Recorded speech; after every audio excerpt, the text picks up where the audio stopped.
120 টাকার সেই গেঞ্জি ময়নার আম্মু আমার জন্য এনেছিল কিস্তির টাকা বাঁচিয়ে।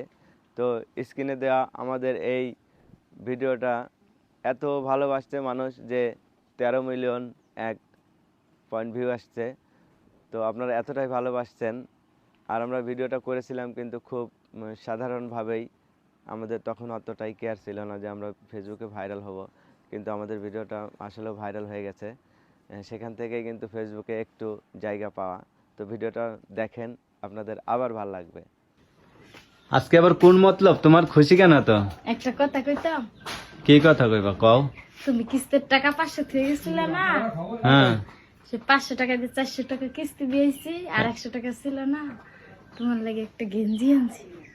আমার জন্য গেঞ্জি আনছো? হ্যাঁ, 120 টাকা নিছে না, 20 টাকা বাকি থাইছে আর 100 টাকা দিয়েছি। 20 টাকা তুমি যদি ওই পথে যাইবা না, হ্যাঁ, দিয়ে আইবা।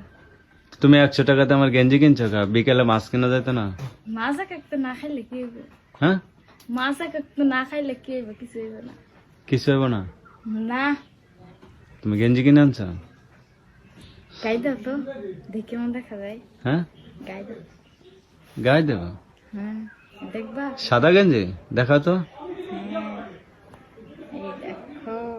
আচ্ছা, ভাল লাগছে তোমার? হ্যাঁ, ভাল লাগছে দেখে তো কিনে নিয়ে আইছি, নাইলে কিনতাম। আচ্ছা দেখি দাও তো, গায়ে দিয়ে দেখি। সুন্দর লাগে, সাদা জিনিস এমনিতে সুন্দর লাগে। তাই? আচ্ছা দাও। নাও। এই দেখছো, অনেক সুন্দর দেখা যাচ্ছে। কেমন দেখা যাচ্ছে? অনেক সুন্দর দেখা যাচ্ছে। অনেক সুন্দর দেখা যাচ্ছে। হ্যাঁ, তোমার কে কইছে আমার জন্য গেঞ্জি কিনতে? 100 টাকা তো মাছ কিনতাম, খাইতে পারতো না? মাছ খাওয়া দেখতেছে, দেখো তো গায়ে দিছে কি সুন্দর মানাইছে না? এটাই তোমার হাসিটা আরো বেশি সুন্দর হয়েছে। এটাই কত মাছ খাচ্ছে, এটাই ভালো লাগছে। যাক, তোমার তো একটা বুদ্ধি হয়েছে তারপরেও, কিন্তু তুমি এই কাজটা ভালো করো নাই, বুঝছো? কি ভালো করি নাই? অভাবের সময় এরকম গেঞ্জি কিনছো। হ্যাঁ? তুমি সবসময় জন্য শার্ট গায়ে দাও, এর লেগে তো একটা গেঞ্জি কিনে নিয়ে আসলাম। এখন শার্ট গায়ে দিয়া বন্ধ, গেঞ্জি গায়ে দিতে হবে। হ্যাঁ, আচ্ছা।